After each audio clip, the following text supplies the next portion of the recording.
Congressman Raskin, 1 week ago you stood on this floor and called Jeffrey Epstein a constituent. But 6 months ago, you called him a mastermind of child sex trafficking. Which is it? Those words, delivered with surgical precision by Tulsi Gabbard, cut through the humid air of the House chamber like a blade. They were the words that would eventually drain the color from Jamie Raskin's face and leave a 30-year political veteran speechless. But to understand the sheer magnitude of that silence, to truly appreciate the devastation of the moment where the hunter became the hunted, we must first understand the noise that preceded it. We must rewind the clock to 9:45 a.m. on a Tuesday morning, before the trap was sprung, when the hierarchy of power in Washington still felt secure, predictable, and immovable. The hearing room smelled of old wood and new anxiety. It is a specific scent unique to Capitol Hill, a mix of furniture polish, stale coffee, and the sweat of staffers realizing a scandal is about to break containment. It was 1 week after the House had voted against censuring Delegate Stacey Plaskett for her text messages with Jeffrey Epstein. The Democratic caucus had survived that scandal, but barely. It had required every ounce of political capital they possessed. 3 Republicans had crossed the aisle, a backroom deal had been struck in the dark hours of the night, and the whole ugly affair had been swept under the Capitol's antique rugs. Or so they thought. The official topic of today's hearing was transparency in the Epstein Files investigation. It was a dry, bureaucratic title designed to bore the press and put the public to sleep. But everyone in the room, from the nervous aides clutching BlackBerries to the C-SPAN camera operators checking their angles, knew the real topic was something else entirely. The tension hung in the air like humidity before a summer storm. The barometer was dropping, and the pressure was building. Tulsi Gabbard sat alone at the witness table. In the theater of Washington politics, visuals are everything, and hers was struck with deliberate understatement. She wore a navy blue suit, professional and unadorned, save for a small cross necklace that caught the harsh television lights when she moved. But on her left lapel, barely visible unless you knew exactly what to look for, was a small enamel pin, the Combat Medical Badge. It was a subtle reminder, a piece of metal representing 21 years of military service, of deployments to war zones where conflict meant something far deadlier than a debate on cable news. Beside her on the table sat a red folder. It was thick, battered at the corners, and closed. It sat there like an unexploded ordnance, waiting for the right moment to detonate. Across the chamber, sitting high atop the dais, Congressman Jamie Raskin presided with the confidence of a man who had never lost an argument he couldn't filibuster. This was his arena. He was the constitutional law professor who had spent 25 years lecturing Harvard students on the nuances of the law before descending from the ivory tower to save democracy. His silver hair was perfectly styled, a helmet of senatorial gravitas. His glasses perched on his nose at exactly the angle that made him look both intellectual and approachable. The kindly professor who is disappointed in your lack of preparation. In front of him, positioned precisely so the cameras could catch the title, sat a copy of his best-selling book, Unthinkable. It was a prop, a talisman of his moral authority. Raskin had prepared for this moment with the thoroughness of a prosecutor. His staff had briefed him extensively on Gabbard's vulnerabilities. His talking points were memorized, his attacks rehearsed in front of mirrors and aides. The strategy was simple: discredit the witness. Destroy the messenger before she could deliver the message. He would paint Tulsi Gabbard not as a patriot, but as a compromised agent of chaos. He would redirect the conversation to Donald Trump, the eternal shield of the Democratic establishment. He would protect his party at all costs. That was the plan. It was a good plan. It had worked a dozen times before. Raskin leaned into his microphone, the feedback whine quickly silencing the room. "Director Gabbard," he began, his voice carrying the practiced authority of the lecture hall, "before we discuss the Epstein files, I have serious concerns about whether you're the appropriate person to lead this investigation." He didn't wait for an answer. This wasn't a question. It was an indictment. "Let's review your record, shall we?" Raskin adjusted his papers, looking over the rim of his glasses. He was about to execute a classic Washington maneuver, the character assassination disguised as a background check. "In 2017, Raskin intoned, you traveled to Syria and met with Bashar al-Assad, a war criminal, a man who gassed his own people. You sat across from him and called it fact-finding." He paused for effect, letting the accusation sink in. This was the opening salvo, painting her as a sympathizer to dictators. It was an attack designed to trigger the neoconservative instincts of the establishment press. "You supported Edward Snowden," he continued, picking up speed. "You wanted to pardon a man who betrayed American intelligence officers and fled to Russia." He emphasized the word Russia with a sneer, dragging out the syllables. In Raskin's world, that word was a weapon of mass destruction. "Russia, Director Gabbard." He let the word hang in the air, toxic and heavy. "And let's not forget what Hillary Clinton said about you." A ripple went through the gallery. Bringing up the Clinton accusation was the nuclear option. It was the scarlet letter of modern democratic politics. "She called you a Russian asset," Raskin said, his voice dropping to a conspiratorial whisper. "At the time, some thought that was hyperbole. Now, with you sitting at the head of our intelligence community, I'm not so sure." A few Democrats on the committee nodded solemnly, playing their part in the theater. An MSNBC reporter in the gallery smirked, already drafting the tweet. "Raskin grills Gabbard on Russian ties." Raskin continued, his confidence growing with every sentence. He was in his element now, weaving a narrative of suspicion and betrayal. "The intelligence community you now lead once placed you on a terror watch list, the Quiet Skies program. This was a particularly cruel twist of the knife. The Quiet Skies program was a TSA surveillance list designed to track potential terrorists. The fact that a sitting member of Congress and a military officer had been placed on it was a scandal in itself, likely political retribution, but Raskin wielded it as proof of her guilt. "Perhaps they knew something we didn't," Raskin mused, leaning back. "Perhaps they saw something in your travels, your associations, your loyalties that concerned them." He removed his glasses, polished them slowly with a microfiber cloth, and replaced them. It was a gesture of supreme arrogance, the professor cleaning the lens so he could see the student's failure more clearly.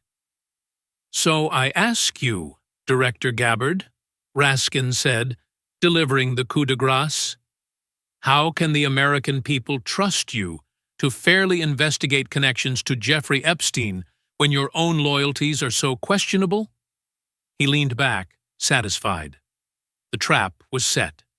In Raskin's mind, the game was already over. He had thrown everything at her. Assad, Snowden, Putin, Clinton, the terror watch list. By all conventional rules of political engagement, Gabbard should now be on the defensive. She should be sputtering denials, getting emotional, trying to explain the nuance of foreign policy to a man interested only in sound bites. She would be off balance, defensive, and weak, just like he had planned. But Tulsi didn't move. She didn't flinch at the mention of Assad. She didn't blink at the invocation of Hillary Clinton. Throughout his entire monologue, she had been taking notes on a yellow legal pad. Calmly, methodically. She wrote with a steady hand, as if he were a professor giving a lecture she found only mildly interesting. The contrast was striking. Raskin was animated, performative, playing to the cameras. Gabbard was still, contained, playing to history. She finished writing a final sentence. She capped her pen with a quiet click that seemed deafening in the silence. She set it down parallel to the legal pad. Then she looked up. Her eyes were clear, unbothered.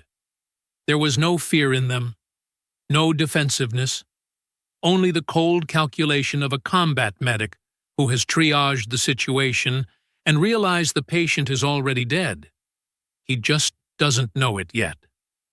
"Thank you, Congressman," she said. "I appreciate your passion." Her voice was steady, almost warm. It was disarming. Raskin frowned slightly. This wasn't the reaction he expected. Where was the outrage? Where was the denial?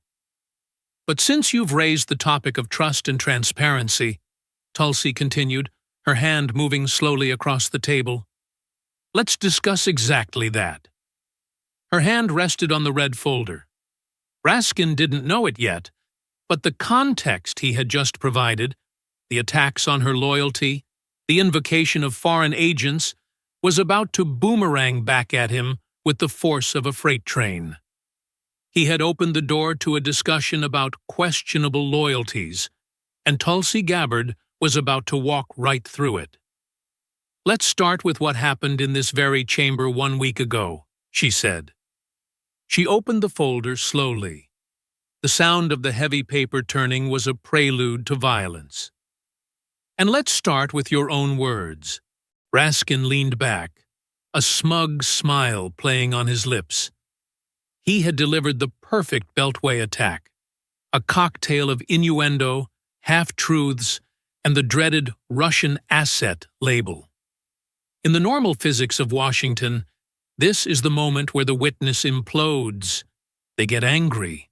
They get defensive. They launch into a monologue about their patriotism that sounds like a guilty plea. Tulsi Gabbard did none of those things. She didn't even blink. She simply watched him, her face a mask of calm, as if she were observing a toddler having a tantrum in a grocery store.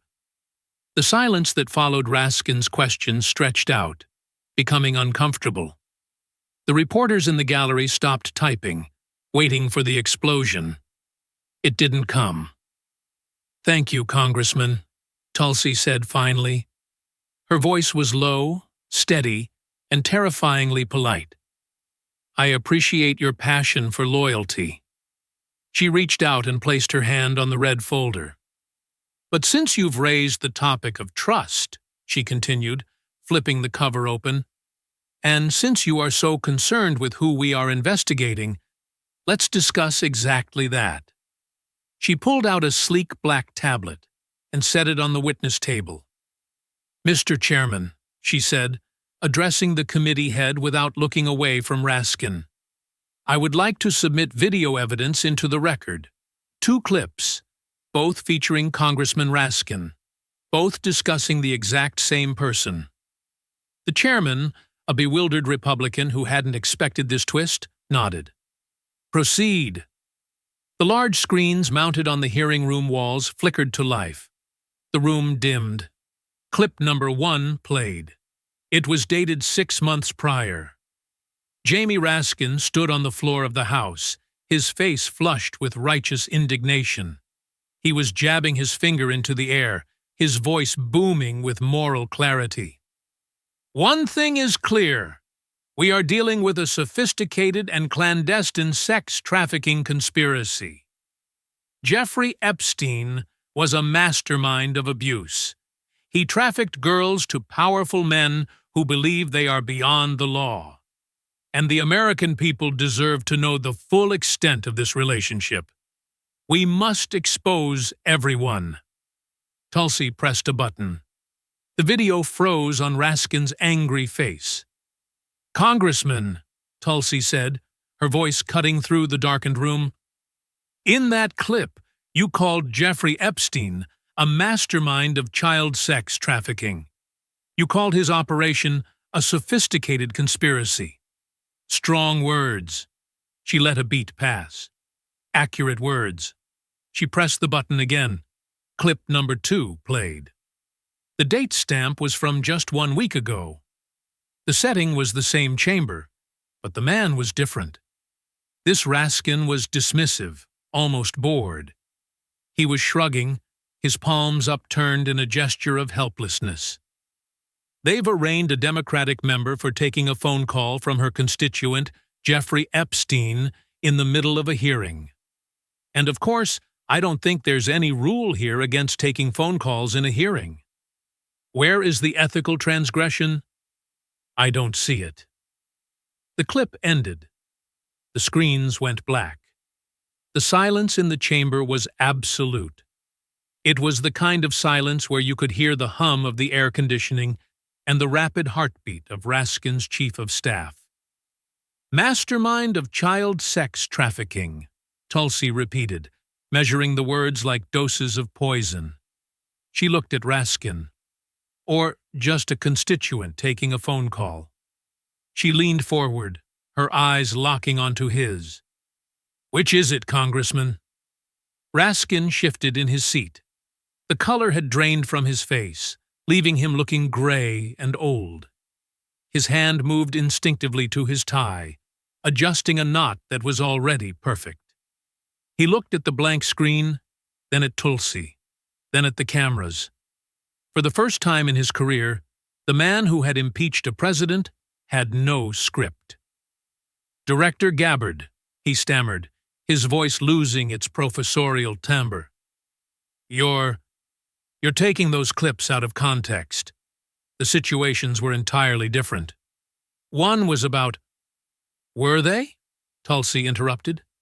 She didn't shout. She just quietly closed the door on his escape. "Because the man you called a mastermind is the same man you defended as a constituent. The only difference, Congressman, is who he was talking to." She pulled a stack of stapled papers from the red folder. They hit the table with a heavy thud. "Let me provide the context you're looking for." "Let me provide the context you're looking for," Tulsi said. She picked up the first document. It wasn't a speech. It was a timeline.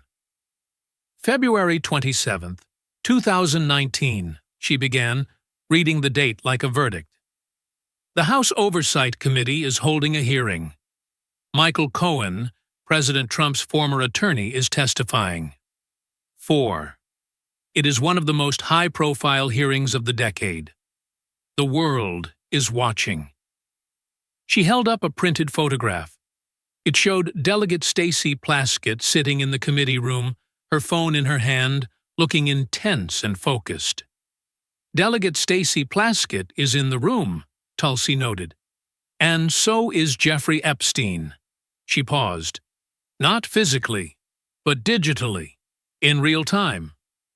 The screens on the wall lit up again, this time displaying a series of text messages. These weren't the blurry leaks from a gossip site.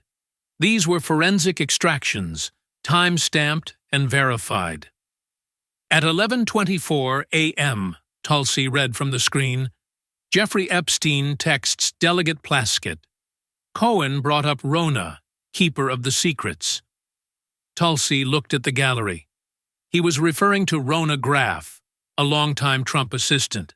He misspelled her name. But watch what happens next. The screen changed.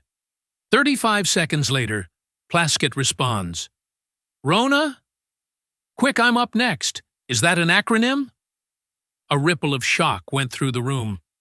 This wasn't just communication. It was panic. It was a subordinate asking a superior for instructions. She didn't even know who Epstein was talking about, Tulsi said, her voice dripping with disdain. She is a sitting member of Congress, in a televised hearing, asking a sex offender for intel. At 11:26 a.m., Tulsi continued, Epstein replies, "That's his assistant." And 2 minutes later, when Delegate Plaskett begins her questioning, what is the very first thing she asks about? Rona Graff.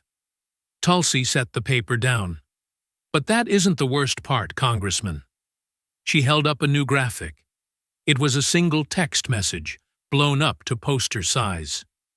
At 2:34 p.m., 1 minute after Plaskett finishes her questioning, Jeffrey Epstein sends her 2 words. Tulsi read them aloud, letting them hang in the air. Good work. The murmurs in the gallery grew into a low roar. Good work. It wasn't, thanks for the update. It wasn't great speech.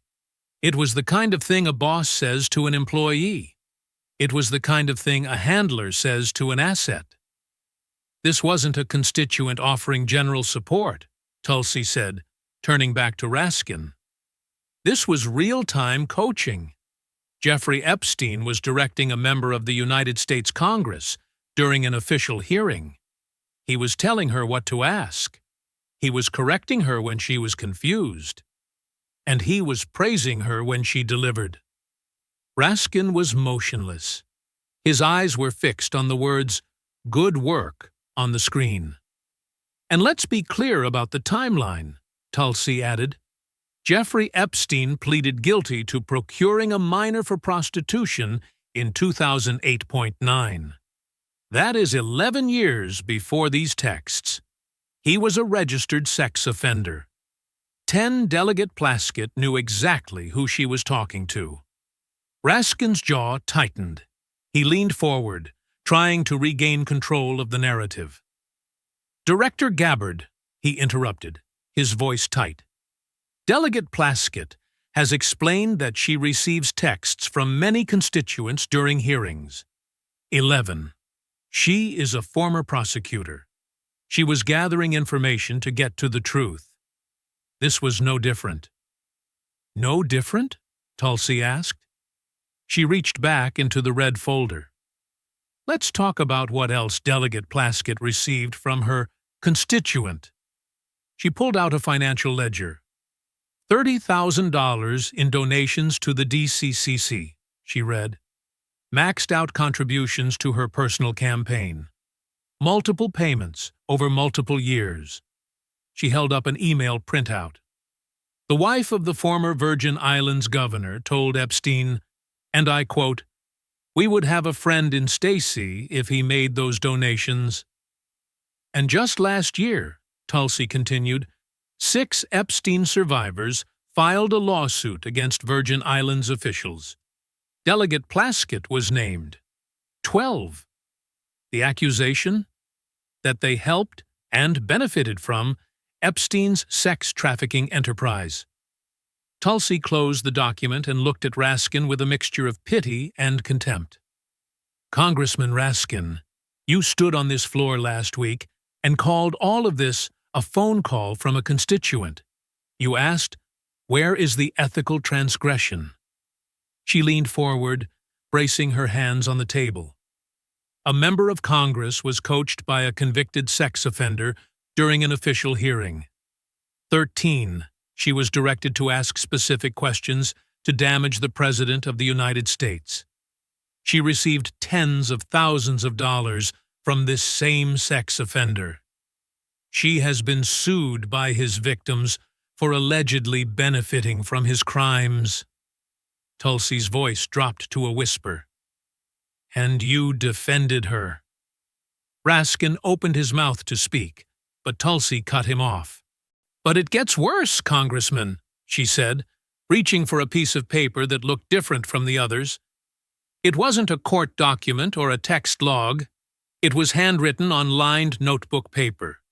It was slightly wrinkled, as if it had been held and folded many times. This is from Lisa Martinez, Tulsi said. She asked me to read it today. She asked me to read it today. The room went completely still. There is a specific kind of silence that falls over a room when the abstract becomes human. The political maneuvering, the text messages, the legal arguments, all of it evaporated the moment Tulsi held up that wrinkled piece of notebook paper. "Dear Director Gabbard," Tulsi began reading. Her voice didn't waver, but it took on a softer, more reverent tone. "I was trafficked by Jeffrey Epstein when I was 15 years old." She looked up at Raskin. 15. She returned to the letter. "For years, powerful people protected him. They took his money. They went to his parties. They visited his island. They called him friend." Tulsi paused. "They called him constituent." The word hung there, stripped of its bureaucratic camouflage. In Raskin's mouth, constituent was a legal term, a shield. In Lisa Martinez's letter, it was an obscenity. "When I heard Congressman Raskin defend a politician who was coached by my abuser," Tulsi read, "who took his money, who called him constituent, I felt like I was 15 again, powerless, invisible, like my pain didn't matter because the right people were being protected." Tulsi looked at the camera, then back at the letter. To Congressman Raskin, Jeffrey Epstein was not a constituent. He was a predator. He was a monster. And every politician who protected him, who took his money, who minimized his crimes, they helped him hurt girls like me. We were children. We deserved better. We still do. Tulsi set the letter down on the table with extreme care, smoothing the edges as if she were tending to a wound. "Congressman Raskin," she said, "Lisa Martinez is watching this hearing right now. She is sitting in her living room, and she is watching you." She met his eyes. Raskin looked away, his gaze darting to the side, to his staff, anywhere but at her. "What would you like to say to her?" The silence stretched. 5 seconds. 10. It was an eternity in television time. Raskin opened his mouth, then closed it. His hand found his water glass, lifting it halfway to his lips before setting it back down. The condensation left a wet ring on the wood. Raskin started, his voice cracking slightly. He cleared his throat.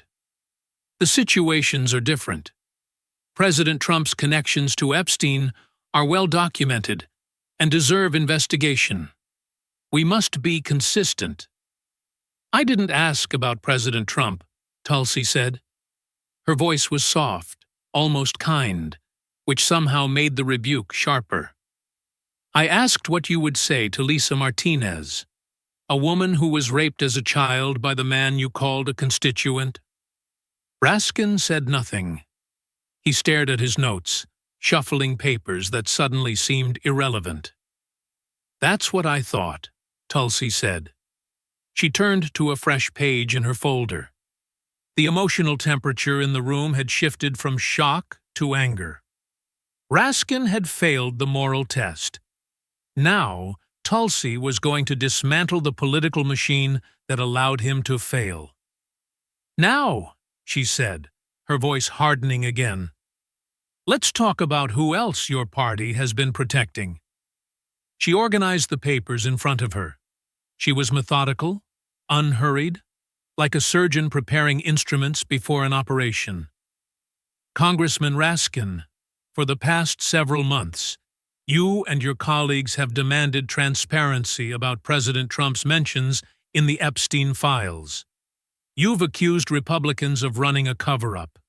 You've called for investigations, hearings, subpoenas." She looked up. "But there is another cover-up happening. One your party has refused to address." She opened a new section of the folder. "Let's talk about the Democratic Party's relationship with Jeffrey Epstein. And let's start at the very top." Raskin leaned forward, sensing an opening to retreat to partisan talking points. "Director Gabbard, this hearing is about the DNI's handling of classified documents, not partisan attacks. You are deviating from the scope.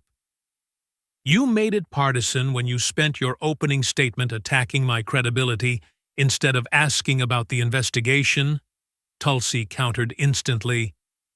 Now I'm providing context. Isn't that what you wanted? She pulled out a printout. 2017. A representative from a consulting firm reaches out to Jeffrey Epstein. The email requests a meeting and donations. It mentions that House Democratic leader Hakeem Jeffries would be grateful for Epstein's support. Tulsi held up the document. The email also asks if Epstein would be willing to meet with former President Barack Obama. The murmurs in the gallery grew louder. Jeffrey Epstein had been convicted of procuring a minor for prostitution 9 years earlier, Tulsi reminded them. He was a registered sex offender. His crimes were public knowledge, and the office of the House Democratic leader was soliciting his money and offering access to a former president. She set down the document. Has Leader Jeffries addressed this? Has he returned the donations? Has he explained why his office was courting a convicted sex offender? She paused. When a reporter asked him about Delegate Plaskett's texts with Epstein, Leader Jeffries said, and I quote, "She is not violating any House rule. That's the end of the story." Tulsi repeated the phrase slowly. That's the end of the story. That is what the leader of the Democratic Party in the House of Representatives said about a member of his caucus coordinating with a child sex trafficker. She reached for another document. But it's not the end of the story, Congressman. It's barely the beginning. It's barely the beginning, Tulsi said. She held up a financial summary, a spreadsheet dense with numbers and dates. According to the Center for Responsive Politics, Jeffrey Epstein donated $147,426 to Democrats over his lifetime. Compare that to $18,250 to Republicans. She let the disparity sink in. The Democratic National Committee received $32,000 directly from Jeffrey Epstein. After his arrest in 2019, after the full scope of his crimes became public, after survivors came forward with horrifying testimony, the DNC was asked to return that money. She looked at Raskin. They refused. Raskin shifted in his seat. His tie suddenly seemed too tight. Director Gabbard, he interjected weakly. Many organizations received donations from Epstein before the extent of his crimes was known. The DNC has addressed this matter. Have they? Tulsi asked. She pulled out another sheet. Here is their statement. The DNC does not comment on individual donors. She tossed the paper onto the table. That's it. That's their entire response. Meanwhile, your party has demanded that every university, every corporation, every nonprofit that ever accepted Epstein money return it immediately and explain themselves publicly. But your own party? No comment. She moved to the next section of her folder. Let's talk about some other Democrats who maintained relationships with Jeffrey Epstein. She began laying out documents like cards in a hand of poker. Lawrence Summers, she said, Treasury Secretary under Clinton, economic advisor under Obama. He exchanged emails with Epstein for years after his conviction.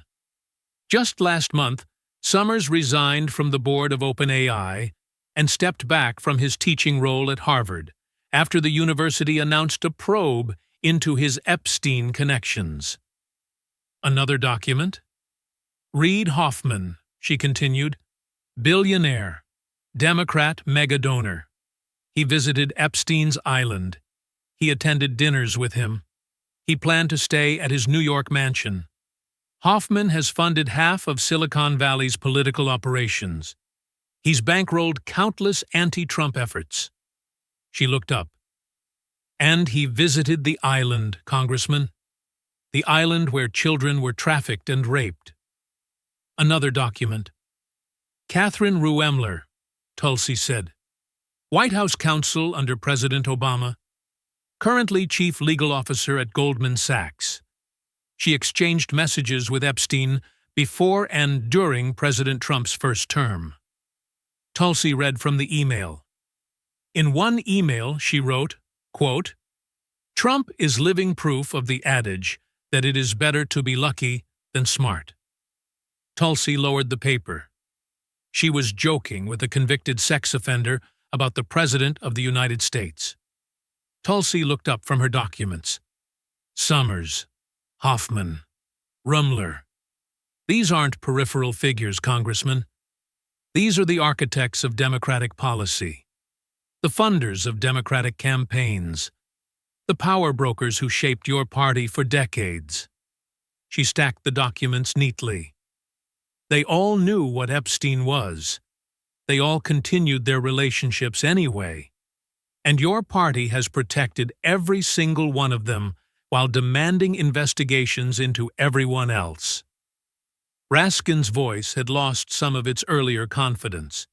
He sounded tired. Director Gabbard, I won't defend every individual who ever had contact with Jeffrey Epstein, but this hearing is supposed to be about the DNI's handling of classified documents, not a fishing expedition into Democratic donors. Fishing expedition? Tulsi's voice carried a new edge. Congressman, you've spent months calling for every document, every email, every photograph connected to President Trump and Jeffrey Epstein to be released. You've demanded transparency.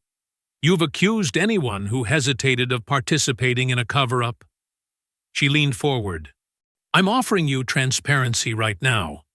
I'm showing you documented connections between senior Democratic officials and a convicted child sex trafficker. Emails, donations, visits to his island. She spread her hands. This is what transparency looks like. Is it not what you wanted? The question hung in the air. Raskin didn't answer. He couldn't.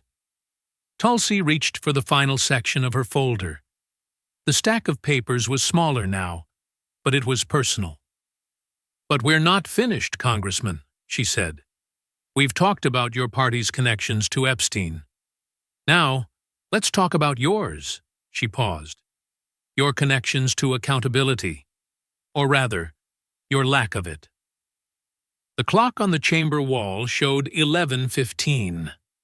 The hearing had been going for nearly 90 minutes.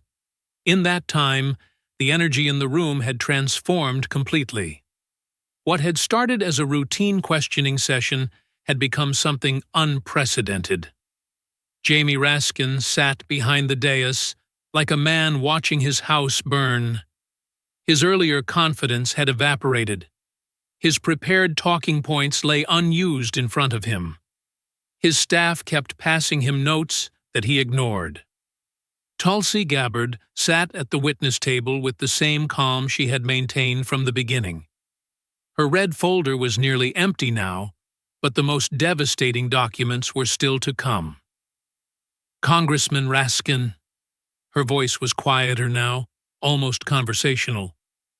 Throughout your career, you've positioned yourself as something special, not just a politician, a constitutional scholar, a defender of democracy, a man who holds others to the highest standards. She pulled out a thin file. Let's examine your own standards. She opened it. Your wife, Sarah Bloom Raskin, joined the board of Reserve Trust, a Colorado financial technology company, in 2017. As compensation, she received 195,936 shares of stock. Tulsi looked up briefly. In December 2020, she sold those shares for $1.5 million. She turned to the next page. Under the Stop Trading on Congressional Knowledge Act, commonly known as the Stock Act, Members of Congress must disclose significant financial transactions within 45 days. The law exists to prevent insider trading, to ensure transparency, to maintain public trust. She set down the document. You disclosed your wife's stock sale in August 2021, 8 months late, a clear violation of federal law. Raskin's voice was tight. Director Gabbard, my son died in December 2020. I filed the report late because my family was grieving. I am deeply sorry for your loss, Congressman. Truly. Tulsi's voice carried genuine sympathy. But during that same period, you led the second impeachment trial of President Trump. You gave floor speeches. You appeared on television nearly every day. You traveled. You fundraised. You wrote articles. She paused. You had time for all of that, but not for a simple financial disclosure form? The sympathy in her voice made the words land harder, not softer. And it wasn't just the late filing, she continued. She pulled another document. Your 2017 annual financial disclosure? No mention of reserve trust stock. 2018? No mention. 2019? No mention. 2020? No mention. She counted on her fingers. 4 years of hiding $1 million asset from the American people. Another document. There's more. While your wife sat on Reserve Trust's board, the company received something called unusual access to the Federal Reserve's master account. This is a special designation that allows fintech companies to move money without relying on traditional banks. It's extremely valuable, and it's extremely rare. She looked at Raskin. Your wife served on the Federal Reserve's advisory board. Reserve Trust got special access to the Fed. Your family made $1.5 million, and you told no one for 4 years. Raskin's hand trembled slightly as he reached for his water glass. Director Gabbard, I paid a fine for the late disclosure. The matter is closed. $200, Tulsi said. She let the number hang in the air. You paid $200 for hiding $1.5 million. Most Americans pay more than that for a speeding ticket. She moved to the next document. And it happened again. In 2022, your wife received between $250,000 and $500,000 more in stock from another investment firm. You filed the disclosure 2 months late. Another violation. Another fine. Another slap on the wrist. She closed the file. Congressman, you wrote the book on constitutional accountability. Literally. It's sitting in front of you. She gestured toward the copy of Unthinkable on the dais. You've lectured presidents, Supreme Court justices, and fellow members of Congress about their obligations under the law. But you couldn't follow a simple disclosure requirement. Twice. You hid millions of dollars from your constituents while demanding transparency from everyone else.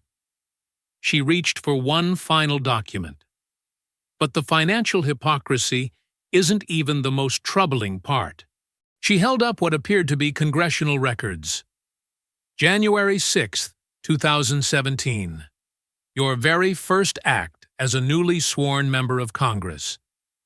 Your very first act as a newly sworn member of Congress. Tulsi read from the document. You objected to the certification of Florida's electoral votes for Donald Trump. She looked up. You told the Baltimore Sun, quote, I would love to challenge the Electoral College vote because our election was badly tainted by cyber sabotage by Vladimir Putin. She set down the document. You objected to an election, Congressman, on January 6th, your first day in office. She pulled out another record. January 6th, 2021. 4 years later. Same date, Same chamber. Different standard. Her voice sharpened. You called Republican members who objected to election results insurrectionists. You led the impeachment trial against President Trump for inciting an insurrection. You served on the January 6th committee. You built your entire political brand on the idea that objecting to election results is an attack on democracy itself. She paused. When you objected in 2017, it was defending democracy from Russian interference. When Republicans objected in 2021, it was insurrection. She pulled out one final document. October 2024. A reporter asked if you would certify a Trump victory if he won the election. Your response, quote, I definitely don't assume that Trump would use free, fair, and honest means. She set it down. You wouldn't even commit to accepting election results. The man who impeached a president for questioning elections refused to say he would accept elections himself. She looked at Raskin. Chairman Comer called you the ultimate hypocrite. I'm beginning to understand why. The chamber was silent. Even the reporters had stopped typing. Tulsi sat down her pen. Congressman Raskin, you've built your entire career on one word: accountability.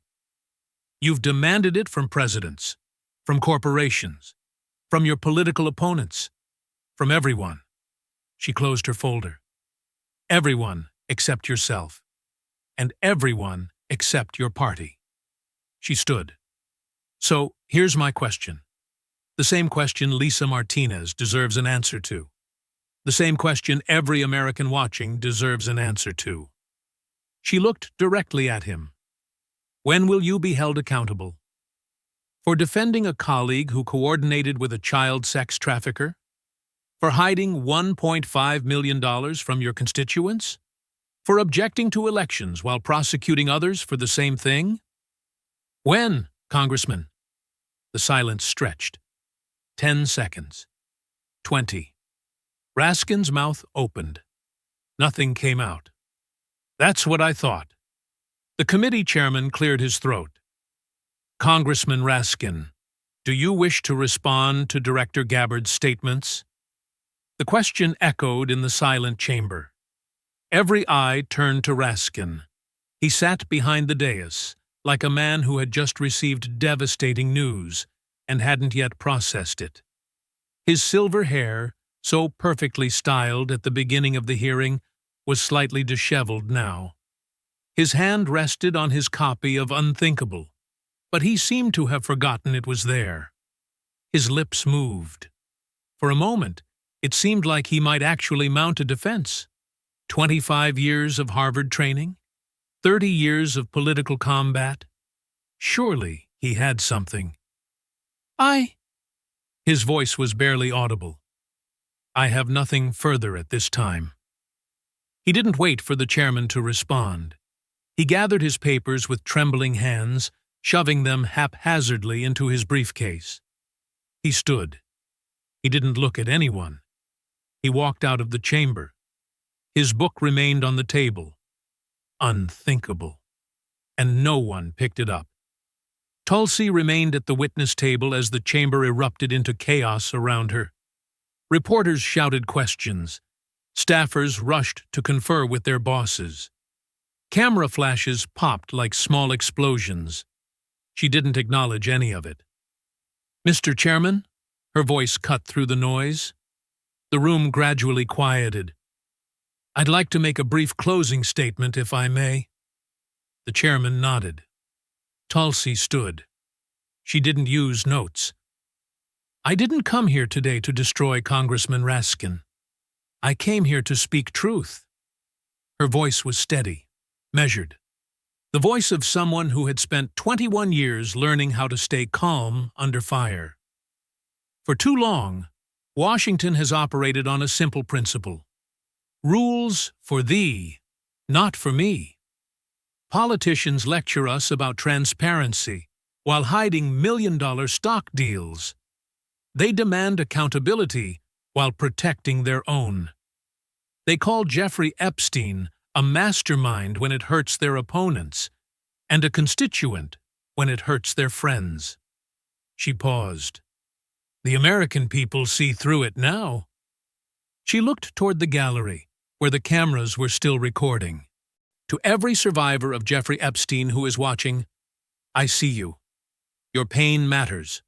Your truth matters. And I promise you, we will follow the evidence wherever it leads. Republican or Democrat, powerful or powerless. No one is above accountability. She picked up Lisa Martinez's letter. To Lisa, who trusted me with her story, thank you. Your courage today mattered. It will continue to matter. She set the letter down gently. And to every American who is tired of the double standards, change is coming. Not because politicians suddenly developed a conscience, but because you're watching, you're paying attention, and you're holding us accountable. She gathered her folder. That's how democracy is supposed to work. She walked out of the chamber without looking back. 600 miles away, in a small apartment in Miami, Lisa Martinez sat on her couch with the television remote frozen in her hand. She had watched the entire hearing. 3 hours. She hadn't moved. Tears streamed down her face, but she wasn't sad. For the first time in almost 20 years, since she was a 15-year-old girl trapped in a nightmare she couldn't escape, Lisa Martinez felt something she had almost forgotten existed. She felt heard. Her phone buzzed. A text from a number she didn't recognize. Lisa, this is Sarah from the Survivors Network. We saw the hearing. We saw your letter. We're so proud of you. You're not invisible anymore. None of us are. Lisa read the message 3 times. Then, she did something she hadn't done in years. She smiled,